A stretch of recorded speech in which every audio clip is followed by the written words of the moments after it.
너의 취향을 저격해주마. 취향 맞춤 기업 정보 톡. 취향 저격 이 회사는 어때? 안녕하세요. 안녕하세요.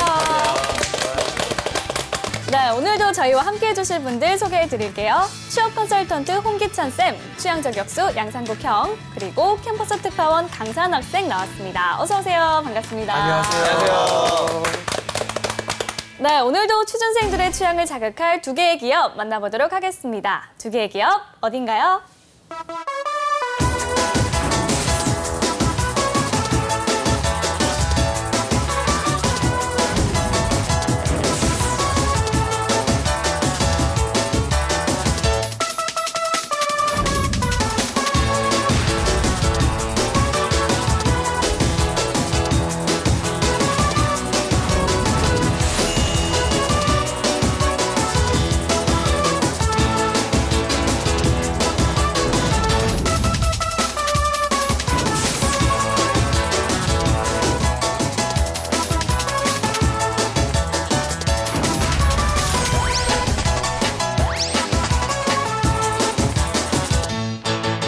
네, 귀뚜라미 보일러와 경동 나비의 보일러 회사 아닙니까? 네. 예, 첫인상부터 한번 얘기해볼까요? 아, 이제 또 겨울이 다가오고 있습니다. 네, 그쵸. 또 이제 보일러가 중요해질 때가 왔는데. 그럼요. 뭐 2번 타는 보일러 막 이런 식으로 광고가 되게 많이 알고 유명하죠. 있잖아요. 네. 전 추위 많이 타서 3번 타는 보일러 막 이런 것도 나와줬으면 좋겠고.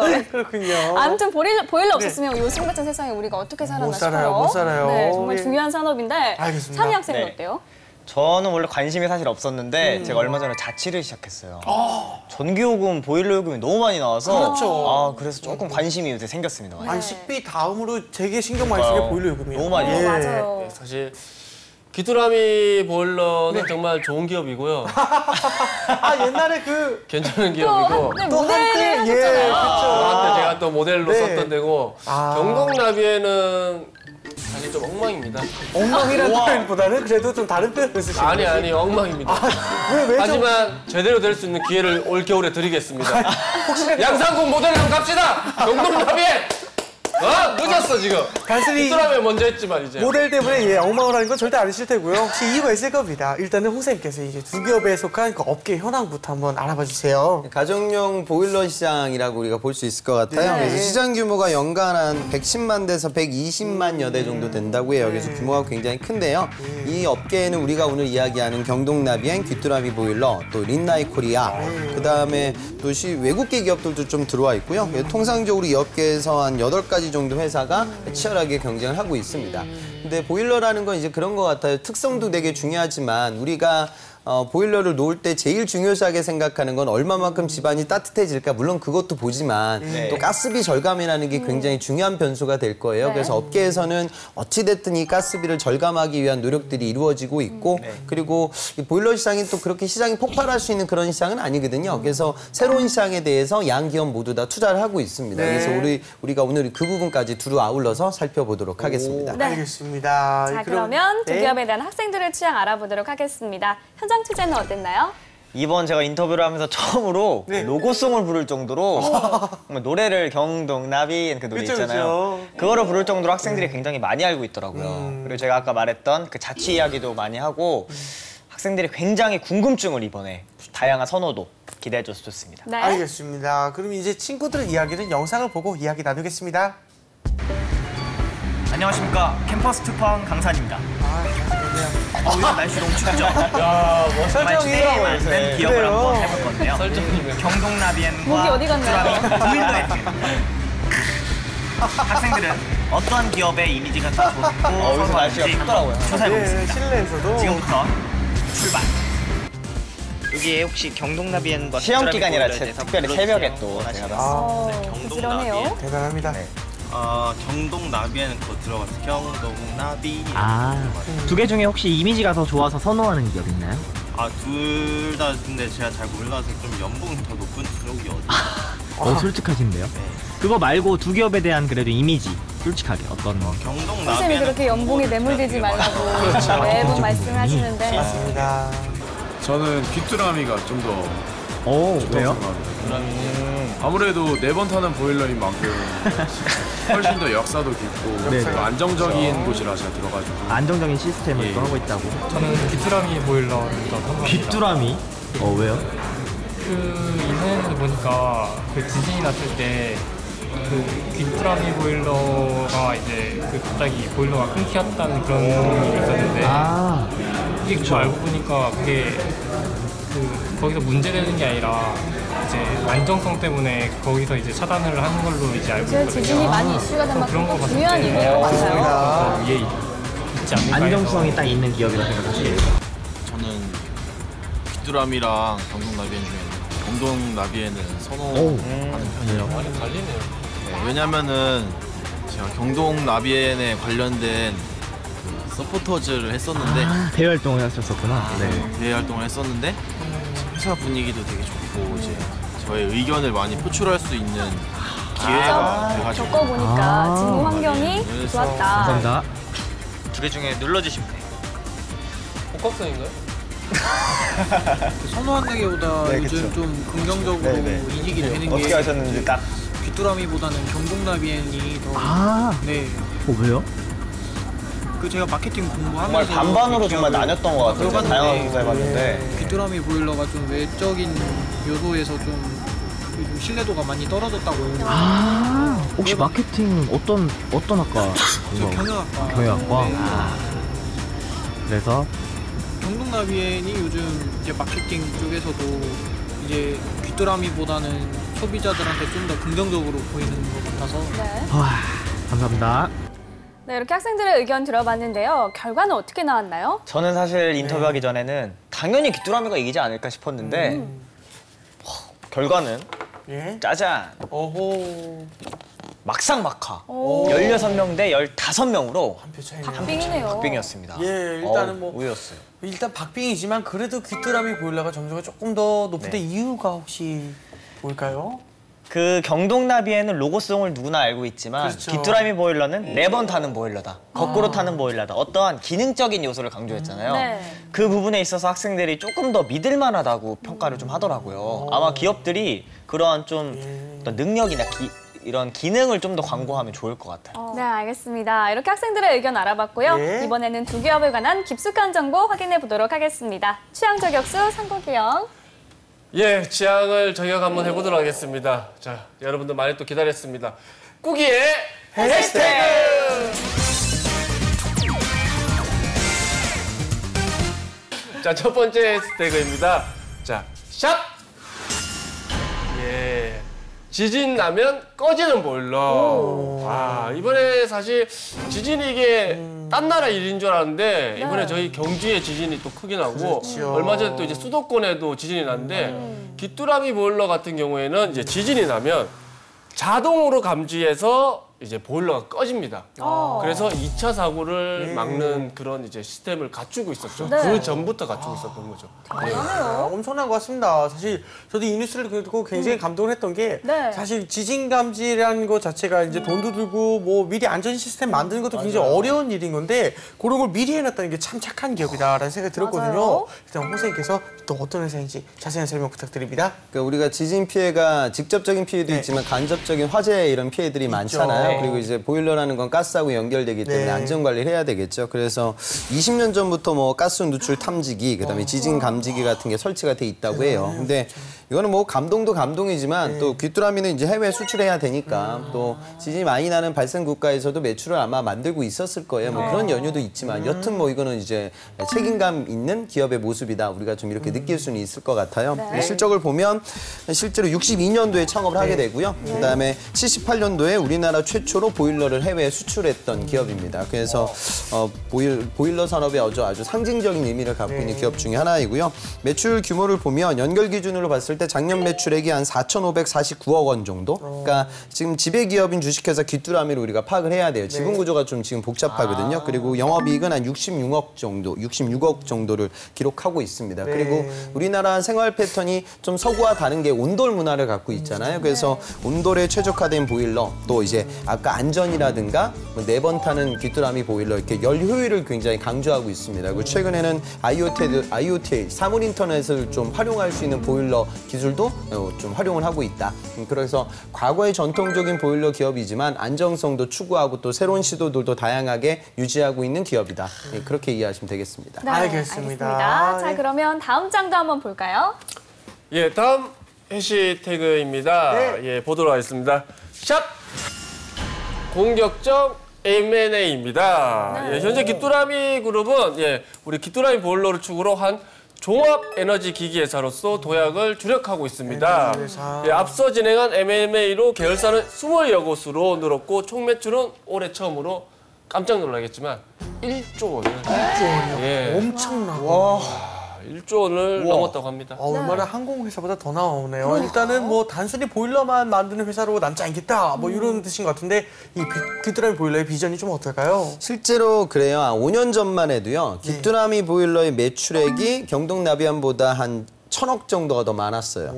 그런데 현재는 지금 반대 상황이거든요. 그 이유는 그러니까 지금 귀뚜라미 같은 경우에는 공격적인 M&A에 많은 투자를 하고 있습니다. 경동나비에는 오히려 이쪽 연구 개발에 많이 투자를 하고 있는 상황이고요. 양 기업이 어찌 보면 대표적인 라이벌인데 지금은 새로운 좀 다른 좀 전략을 펼치고 있다 이렇게 보시면 될 것 같아요. 그래서 귀뚜라미 그룹 같은 경우에는 실제로 강남 도시가스 지분을 100% 인수했어요. 인수 자금이 밝혀지진 않았지만 추정컨대 1,000억 정도의 가량이 들어가지 않았을까 우리가 이렇게 추정을 하고 있고요. 과거부터 그런 공격적인 M&A들이 많았습니다. 그래서 2006년도에 범양 냉방공업을 인수하고요. 그다음에 2008년도에는 신성 엔지니어링, 또 2009년에는 센츄리를 잇따라 인수하면서 냉난방 이런 산업 설비 역량 자체를 아주 키우기 위해서 노력을 하고 있어요. 그래서 단순 보일러를 떠나 전체적인 도시가스 공급권이라든가 냉난방 이 설비 인프라 자체를 아우르는 기업으로 성장하고 있어요. 하지만 또 귀뚜라미, 그러니까 보일러 자체만 보고 보면 아무래도 좀 선택과 집중이 우리가 여러 영역을 아우르다 보면 나의 주력 제품의 경쟁력이 떨어질 수도 있거든요. 그래서 그런 부분에 있어서는 오히려 연구개발 비용이 경쟁사, 경동나비엔이 더 많이 투자를 하고 있어서 조금은 이제 보일러 자체에서는 밀리는 경향도 분명히 있다. 그래서 밝은 면과 어두운 면을 여러분들이 같이 느꼈으면 좋겠습니다. 알겠습니다. 그런데 너무 공격적으로 M&A를 하다가 오히려 안 좋은 결과를 내는 기업들도 있잖아요. 귀뚜라미는 어떨까요? 이런 그 상황들이 되게 많아요. 그러니까 우리가 경영단에서 피로스의 승리라고 하는데 아테나의 왕이었어요. 그리고 로마와의 전쟁에서 승리를 거뒀습니다. 하지만 자기 병사의 70%를 잃었다. 그러면 상처뿐인 영광. M&A 시장에서 내가 정말 피를 많이 흘리고 그 기업을 인수했지만 설령 나는 정녕 나는 돈을 너무 많이 써서 피를 너무 많이 흘려서 내가 저주에 빠진다. 이런 경영 사례가 비일비재합니다. 그래서 기업이라는 건 미래의 비전을 위해서 강한 투자라는 것도 중요하지만 그 투자의 경중을 잘 따져봐야겠죠. 그래서 이런 부분들을 기업들이 좀 우려스러워한다. 그래서 여러분들이 기업 선택을 할 때도 그냥 볼륨이 커진다고 해서 이 기업이 정말 잘 나가는구나 이렇게만 볼 수는 없단 말이죠. 내실을 좀 따져보는 모습들이 여러분들에게도 필요합니다. 네, 알겠습니다. 네, 이번엔 귀뚜라미와 경쟁 구도에 있는 경동나비엔에 대해서 알아보도록 하겠습니다. 상국이요. 예, 꾸기 해시태그 경동나비엔, 저를 모델로 쓰지 않은 경동나비엔 해시태그 한번 보도록 하겠습니다. 샵! 러시아 시장 1위입니다. 대박. 정말요? 엄청난 거 아닙니까? 사실 보일러 하면 러시아거든요. 러시아가 엄청 좋습니다. 거기는 오줌을 싸면 내려가면서 온다고 합니다. 그런 곳에서 1위를 해야지 정말 이거 대단한 기업인데 그거는 맞아요. 우리 경동나비엔 같은 경우에는 국내 매출 1위, 그리고 러시아 판매 1위라고 합니다. 대단하네요. 네, 일단 맞나요? 러시아 판매 1위가? 업계 수출 일단 1위는 맞는데 정확히 모르겠어요. 선생님께서 한번 자세히 설명 부탁드립니다. 지금 매출을 보면 그 13년도 때 매출이 경동나비안이 4천억 정도 됐었어요. 그리고 영업이익이 한 200억 가까이 됐었는데 작년 매출이 이제 5천억을 넘겼고요. 그다음에 영업이익이 200억이 240억 정도 나왔으니까 보일러 시장이라는 게 사실 그렇게 막 시장이 성장하는 게 아닌데 이런 성과가 나온다고 하면 우리나라 뭐 지금 주택 건설 경기가 활성화돼 가지고 보일러가 많이 깔리는 게 아니잖아요. 그러니까 과거의 보일러 기업들은 아마도 주택 경기가 아주 좋을 때 큰 성장을 거뒀을 텐데 지금 우리나라 주택 시장 꽁꽁 얼어 있는 상황이에요. 그러니까 러시아 같은 신흥 시장에 적극적으로 투자를 해서 성과를 만들고 있다. 업력도 오래됐습니다. 73년도에 설립을 하게 되고요. 93년도에 유가증권 시장에 상장이 되었던 기업입니다. 그래서 지금 뭐 에너지 기기에 들어가고 있는 핵심 부품이라고 할 수 있는 열 교환기, 버너 뭐 이런 것들도 같이 지금 생산하고 있어요. 그래서 경동, 에버린 또 북미 시장에서 판매만 담당하고 있는 또 이런 판매 법인들까지 그래서 총 한 7가지 정도의 종속회사를 보유하고 있는 보일러 업계 아주 강자이다. 그렇게 보시면 되겠습니다. 네, 이 러시아뿐만 아니라 해외 시장을 개척하기 위해서 다양한 전략을 피고 있다고 하는데요. 앞으로 해외 시장의 전략 어떨까요? 그러니까 지금 기술도 굉장히 다원화시키고 있어요. 그래서 우선은 전기를 사용할 수 있는 보일러 시스템이라든가 가스 외적으로요. 그다음에 스마트폰으로 보일러를 컨트롤할 수 있는 그런 IoT 시스템 보일러. 그다음에 또 여러 개의 보일러를 연결해가지고 그러니까 우리가 지역 난방, 개별 난방 이런 얘기를 하는데 그런 시스템적인 부분들도 각기 국가라든가 거래선에 맞춰서 다원화시킬 수 있는 그런 체제도 같이 갖고 있죠. 그러다 보니까 러시아에서도 여러 가지 장르에 맞게끔 판매가 이루어질 거예요. 그리고 이런 부분들을 또 최근에는 북미에서도 높은 판매고를 유지하고 있습니다. 그래서 기술적인 부분들의 강점을 갖고 시장을 확대하고 있는 기업이다. 그렇게 보시면 되겠죠. 와, 알겠습니다. 자, 꾸기의 해시태그 다음 장 볼게요. 예, 다음 해시태그 보도록 하겠습니다. 예, 보도록 하겠습니다. 샵 중국 공장 신설입니다. 예. 왜냐면 사실 중국 시장이 뭐 저희가 뭐 여러 번 얘기가 나왔지만 무시 못합니다. 그렇죠. 어마어마한 시장이거든요. 근데 이제 거기에 공장까지 이게 신설하다 보니까 이제 원가 절감이랑 뭐 이게 경쟁력이 아무래도 어마어마한 거죠. 이거는 공장을 신설하는 거니까. 예. 대단합니다. 근데 저는 경동나비엔 실적이 미국에서 더 많이 나온다고 알고 있는데 아무래도 중국의 공장을 신설하는 이유는 미래 투자 전략의 하나일까요? 미래 투자 전략일 수도 있고 생산 거점으로 생각을 하고 있는 거죠. 그러니까 실제로 매출 비중이 해외 사업이 많은 비중을 차지해요. 그러니까 96년도에 경동나비안의 매출액에서 수출이 차지하고 있는 비중이 10%도 안 됐거든요. 그런데 올해 이제 50%가 넘었습니다. 그러니까 이제 국내가 아니라 해외 시장이 더 비중이 더 커지고 있는 상황이고요. 조사를 하다 보니까 중동 지역에도 많이 들어가 있다고 해요. 중동은 사막인데, 그죠? 그러니까 결국 온수 때문에 또 쓰이는 거죠. 그러니까 보일러라는 게 단순히 뭐 추운 지역에서만 판매가 이루어지고 있는 건 절대 아닙니다. 그래서 현재 북경 공장에 약 한 14,500여 평의 그런 큰 면적을 갖고 있는 공장을 지금 공사를 하고 있어요. 그래서 이게 2020년까지 완공이 되면 1단계로 2017년까지는 한 약 130억 원 정도의 공사비를 투자해서 30만 대 정도를 생산할 수 있는 그런 거점을 만들 것이고 또 이거 2020년까지는 연간 한 50만 대 보일러를 만들 수 있는 거점으로 육성을 시킨다고 해요. 그러니까 이건 중국 시장이 커지니 그 물류 비용을 절감시켜서 중국 내 시장도 바라보고 있는 거고 또 거기서 생산을 많이 해서 다른 국가에 판매될 수 있는 그런 거점까지 같이 고려를 하고 있는 것으로 보입니다. 그래서 보일러라는 게 저도 이렇게 조사하기 이전에는 상당히 좀 레드오션 사양 산업이 아닐까. 그러니까 대한민국 인구도 줄어들고 주택 경기가 안 좋아지면 그러니까 인테리어 사업이라든가 건축 산업은 주택 건설 경기의 사이클하고 똑같이 동절을 맞추는데 결국 글로벌 시장에 투자를 해서 좋은 성과를 지금 만드는 회사이다. 이렇게 좀 이해하시면 될 것 같습니다. 알겠습니다. 자, 얼마 전에 이제 본 기사인데요. 그 귀뚜라미 보일러도 그렇고 이제 경동나비엔도 그렇고 다들 이제 온수 매트 시장에 뛰어들었다 하는데 이게 이유가 있을까요? 그러니까 그 이유는 우선 국내 보일러 시장은 2000년대 초반까지의 정점을 찍었고 지금 이제 하향세로 돌아서고 있어요. 그러니까 지금 글로벌 시장에 나아가지만요. 그런데 무언가 새로운 먹을거리가 필요하잖아요. 근데 온수 매트가 이 시장이 굉장히 요즘 성장세가 무섭습니다. 그러니까 11년도 때 한 300억짜리 시장이었는데 이게 지금 작년에 4천억을 넘겼던 시장이고 올해는 뭐 5천억, 6천억 정도까지 성장할 것이다. 그러니까 예전에는 전기 매트만 우리가 썼잖아요. 그러니까 전기 담요 뭐 이렇게 썼는데 그런 부분들이 뭐 전기 파장이라든가 뭐 아마 건강적인 측면을 생각하면 온수가 더 아마 좋을 거예요. 저는 써보진 않았는데 뭐 그런 강점을 갖고 있는 것 같아요. 그리고 보일러 회사 입장에서는 결국 물이라는 개념이 들어오고 매체가 비슷하기 때문에 물건을 만드는 공정이라든가 요소 기술이 기존에 보유하고 있는 기업 그 기술과 상당히 유사합니다. 그러니까 쉽게 다가갈 수 있고 또 브랜드 파워를 활용해가지고 다가갈 수가 있고 글쎄요 마케팅 전략도 비슷하지 않을까? 그 보일러 광고에 왜 그런 거 있었잖아요. 뭐 부모님 댁에 보일러 놓아드려야겠어요. 뭐 이런 느낌들. 그러니까 어찌 보면 그런 좀 전략이라든가 시장이라든가 고객이라든가 기술이라든가 모든 측면에서 쉽게 다가갈 수 있는 상품일 것 같아요. 그래서 이 시장에 지금 투자를 많이 하고 있는 시장 지금 상황입니다. 얼마예요? 그래서 얼마예요, 온수 매트? 저는 이제 사보진 않았습니다. 왠지 얘기를 계속 듣다 보면 하나 사야 될 것 같아요. 부모님 댁에 하나 좀 놓아드리세요. 네, 알겠습니다. 자, 이번엔 학생들의 궁금증도 들어보도록 하겠습니다. 화면으로 만나보시죠.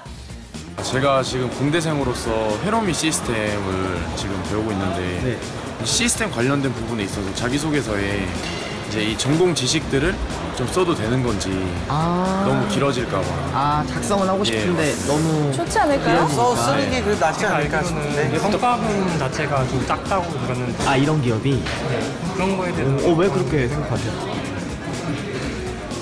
그건 잘 모르겠어요. 그것까지 모르니까 연봉이 낮다고 하는 거야? 네? 뭐가 낮다고? 완전 연봉이. 제가 일을 했을 때 중동나비엔에서 의견을 많이 냈었어요. 그래서 창의적인 사람이 되기 위해서 어떤 창의적인 사고를 갖기 아까 위해서는 대외 활동을 어떤 했었다는 활동을 친구가. 해야 되는지. 어떤 경력이나 활동들을 추천해 주실 게 있나 하고 네, 그런 거. 제가 이제 복학을 해서 이제 대외 활동을 하려고 복학생 했는데 있다고 성경이 맞추셨잖아요. 다 하잖아요. 계속 다 하는 대외 활동 말고 저는 그냥 제가 혼자 하는 작은 사업을 하나 하고 싶은데 이게 절차나 그런 면에서 이게 더 효율적인 건가 궁금하거든요. 아무래도 그 보일러 시장이 독과점 형태다 보니까 네. 그 공기업의 형태를 많이 띈다고 들었는데 학점이 많이 중요한가요? 인정하죠. 왜 이렇게 근데 학생들이 신경 쓰시는 거예요? 왜냐하면 그래도 어느 정도 학점은 돼야 서류를 통과하니까 그거를 많이 신경을 쓰더라고요. 그렇죠. 대학생들의 궁금증 들어봤는데요. 어떤 질문들이 있었죠? 사실 그 보일러 기업 하면 두 개가 딱 정해져 있잖아요. 귀뚜라미와 경동나비엔. 근데 이러한 두 기업은 사실 독과점일수록 공기업 성향이 약간 띄는 게 있는 것 같아요. 그래서 아무리 뛰어난 기술력과 아까 이제 뭐 수족 따뜻한 온수의 매트 같은 것도 말씀해 주셨지만 네. 그것보다 정말 꼼꼼한 능력이 중요한 건가 창의성이 중요한 건가라는 고민이 있더라고요. 어떤 게 더 중요한 건가요?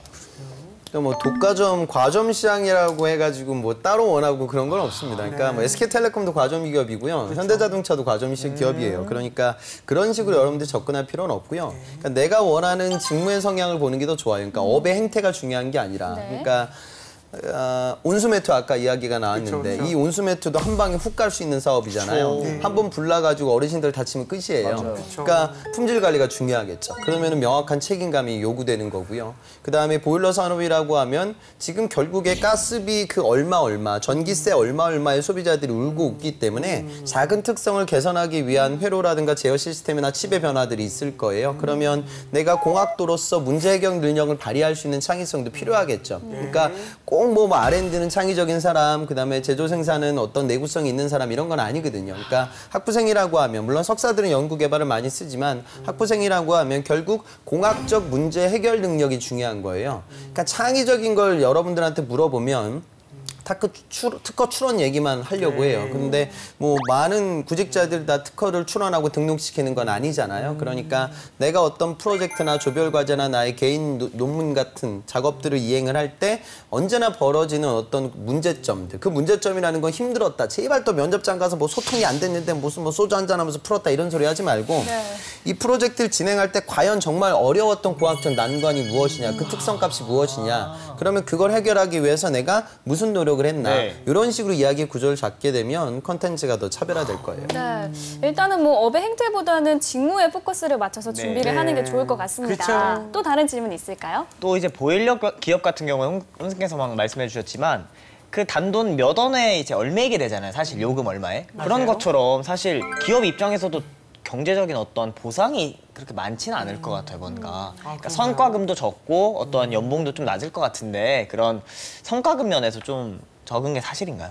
그러니까 한 사원급 16년 정도 데이터를 보면 경동나비안이 한 3,500 정도, 귀뚜라미 보일러가 아니야 2,600 정도로 나와요. 근데 모르겠어요. 좀 갭이 있는 걸로 보면 우리가 뭐 바로 알 수 없는 어떤 복지 혜택이라든가 뭐 이런 것들이 있을 것 같긴 한데 통상적으로 뭐 제조업의 일반적 수준이다, 그렇게 이해하시면 될 것 같습니다. 알겠습니다. 혹시 또 다른 질문 있을까요? 그리고 요새 공채 시즌이라 저도 막 쓰고 있는데 너무 어려운 것 같아요. 쓸 때 어렵죠. 자소 쓰일 때도 어렵고 무슨 경력 써야 되는지도 어렵고 장난하고. 홍쌤께서 맨날 공학적인 걸 어필하라고 이렇게 하셔가지고 계속 공학적인 걸 어필하려고 하면 천자가 넘어버려요, 글자 수가. 그래서 어떤 걸 넣어야 되고 또 자소를 어떻게 해야 되는지 좀 간단한 팁 같은 것 좀 알려주실 수 있나요? 그러니까 제가 구직자들한테 이야기를 하는 건 여러분들이 취업을 못하는 건 영어를 못해서가 아니에요. 국어를 못해서 취업이 안 될 거예요. 그러니까 자기소개서 작성이라든가 면접장에서 얘기하는 부분들이 굉장히 부족하거든요. 그러니까 산이 학생이 양이 지금 나는 많아서 압축시키기가 어렵다. 그러면은 제가 산이 학생 자소서를 못 봤지만 보나 마나 불필요한 내용들이 너무 많을 거예요. 그러니까 그 기업의 무의미한 칭찬.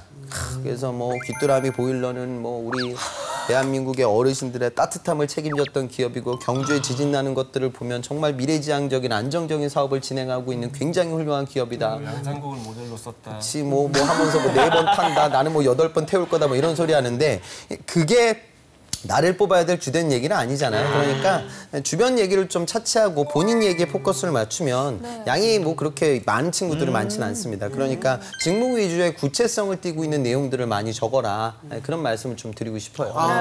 우리 귀뚜라미 모델이었던 상국이 형은 질문 없나요? 네. 사실 질문 아까 연봉이 제가 물어봐야 되는데 산희 학생이 거의 물어봐가지고 그냥 궁금증 제가 또 한간의 소문 카더라를 제가 먼저 하도록 하겠습니다. 야구에 사실 또 뜬 소문이 많이 있습니다. 예, 제가 카드를 한번 물어보도록 하겠습니다. 기술 영업은 공대생들만 도전 가능하다고 카더라. 네. 기술 영업은 이제 그렇게 보시면 돼요. 그러니까 내가 사과를 파는 영업사원이다. 그럼 이제 우리가 흔히들 일반 영업이라고 얘기를 해요. 그런데 이런 귀뚜라미 보일러에 납품될 수 있는 어떤 뭐 가스 밸브라든가 전장 모듈을 내가 판매한다. 그럼 나는 그때부터 기술 영업사원이거든요. 그러니까 영업사원들은 돈 받고 물건 주는 사람이 아니에요. 영업사원들한테 가장 필수적이고 가장 기본이 되고 중요한 역량은 제품 이해력이에요. 제품을 모르면 팔 수가 없어요. 귀뚜라미 보일러 광고 찍을 때 상국 씨는 보일러를 몰랐죠. 광고는 할 수 있는 거예요. 근데 영업사원들은 정확히 알아야 되거든요. 그러다 보니까 제품 이해력을 필요로 합니다. 그러니까 공대생들이 유리해지죠. 하지만 제가 단언컨대 산희 학생이 전공이 전자죠. 그러니까 산희 학생이 전자과를 우수한 성적으로 졸업한다 하더라도 전장 모듈을 아는 건 아니에요. 그건 어차피 몰라요. 그러니까 이런 화공과 나왔다고 해서 뭐 여러분들이 필름 촉매제 같은 거 필름 부품들 아는 건 아니거든요. 그러니까 또 경우에 따라서는 전공 무관으로 뽑는다 하면 그때는 또 내가 공대생들 대비 제품 지식이 다소 부족하지만 무언가 이 B2B 영업을 진행할 수 있는 또 다른 강점에 대한 어필은 가능하잖아요. 그러니까 그런 부분들을 좀 기회일 수도 있다는 점도 같이 좀 보고 문과 학생들도 구직의 폭을 넓혔으면 좋겠어요. 왜냐하면 지금 방송을 보고 있는 이 시간대쯤이 하반기 공채가 마무리될 시점이에요. 그래서 아마 방송 보는 여러분들 중에 절반은 이미 정신줄 놨어요. 그냥 포기했어요. 나는 끝났어. 끝난 거 아니거든요. 그러니까 11월까지 공채는 꾸준히 갑니다. 그리고 지금 뜨는 기업들의 특징이 이런 산업재 기업들이 많아요. 그러니까 공고를 보다가 모르는 기업이잖아요. 후진 기업이 아니잖아요. 그죠? 적극적으로 도전 많이 하셨으면 좋겠어요. 알겠습니다. 자, 또 다른 카더라도 알아볼까요? 예, 또 다른 카드라입니다. 기술 영업은 영어 실력이 뛰어나야 된다고 카드라. 근데 모든 게 다 영어가 다 들어가나 봐요. 기술 영업은 조금은 그래요. 왜냐하면 기술 영업을 많이 뽑는 기업들 중에 일반 국내 대기업들은 대졸 신입으로 기술 영업을 잘 안 뽑아요. 왜냐하면 그건 좀 어렵기 때문에 개발을 좀 몇 년 하다가 영업으로 돌릴 때가 많거든요. 그런데 이 기술 영업이라는 걸 바로 뽑는 포지션들은 외국계 기업들이 많아요. 그러니까 반도체 설비, 부품, 자동차 부품 이런 기업들은 글로벌 단으로 아주 유명한 기업들인데 여기서 비즈니스, 여기 법인을 세워놓은 이유는 국내에서 매출을 만들기 위해 차려놓았고 그 비즈니스는 단순한 완제품이 아니라 기업 사이에 벌어지는 산업재 세일즈를 많이 하죠. 그러다 보니까 이 공학들이 그 기술적인 걸 알 수 있는데 중요한 건 얘네들이 물건을 팔 때는 영어를 안 써요. 왜냐하면 국내 기업들을 대상으로 해서 세일즈를 활동을 하니까. 근데 본사와 커뮤니케이션을 해야 될 거 아니에요. 그러니까 그런 부분에 있어서 어학이 실력을 좀 보죠. 그래서 공대생인데 좀 어학이 된다 하면 이런 기술 영업이 좋은 타겟으로 잡힌다. 요거는 좀 이해했으면 좋겠어요. 알겠습니다. 자, 일단 지금까지 이제 귀뚜라미 보일러와 경동 나비인에 대해서 알아봤는데요. 두 기업 중 이제 어떤 기업이 학생들의 취향이 더 맞는지 한번 알아볼까요? 네. 저는 오늘 경동나비엔이라고 자신 있게 말할 수 있어요. 자신 있게. 네. 왜요? 왜냐면 사실 보일러 기업을 정말 몰랐거든요, 제가 오늘. 근데 옹쌤이랑 이렇게 같이 이야기해보니까 저는 기업이 정말 대외적으로 해외한테 어떻게 이제 노력을 하고 있는지가 굉장히 중요한 것 같아요, 사실. 그렇죠. 미래가 점점 이제 복잡해지면서 그 전 세계적으로 중국 시장, 러시아 시장까지 이렇게 진출해 있는 경동나비안이 좀 더 가능성이 있어. 네, 알겠습니다. 상국이 형은요? 사실 귀뚜라미 보일러가 제가 생각할 때는 거의 1위 기업이었습니다. 근데 사실 요즘에 경동나비엔한테 많이 밀린 것 같습니다. 그게 아마 모델의 잘못이 아닌가. 다시 한번 놨을 때가 되지 않았나. 지금 또 모델 하고 계신가요? 귀뚜라미? 아니, 끝났어. 그래서 지금 많이 밀렸어. 그래서 밀렸다. 다시 한번 기다리도록 하겠습니다. 알겠습니다. 자, 마지막으로 두 기업에 취업하기 위한 신의 한 수죠. 홍쌤의 팁까지 들어볼게요. 그 보일러 기업들이 단순한 보일러 회사가 아니거든요. 그러니까 저는 좀 드리고 싶은 말씀이 구글이 보일러하고 좀 관련도가 있는 온도 조절기 회사라고 있는데 회사 이름이 네스트랩스라는 기업이에요. 그래서 이 회사를 우리나라 돈으로 약 한 3조 4천억 정도에 인수를 했어요.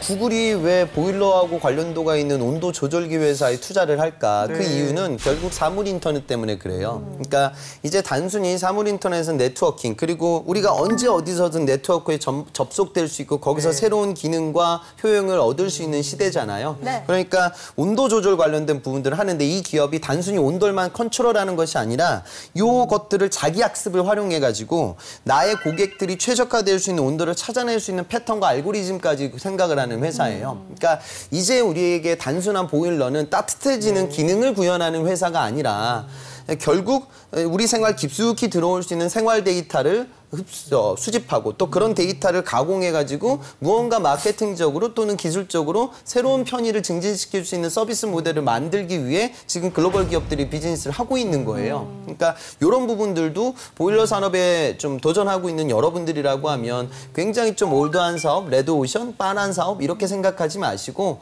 결국에는 사물 인터넷이 우리 사회를 많이 바꾸고 있거든요. 그러니까 그런 변화에 발맞추어 내가 지원하는 우리 기업도 더 크게 성장할 수 있는 기업이라고 믿는다. 라는 식의 언급을 좀 많이 진행하게 되면 여러분들이 또 면접장이나 자소서에 가서 할 수 있는 이야기도 많아질 것 같아요. 그런 것들 좀 같이 생각하셨으면 좋겠습니다. 알겠습니다. 네, 그럼 오늘 취향 저격은 여기까지 하고요. 저희는 다음 시간에 다시 찾아오겠습니다. 감사합니다.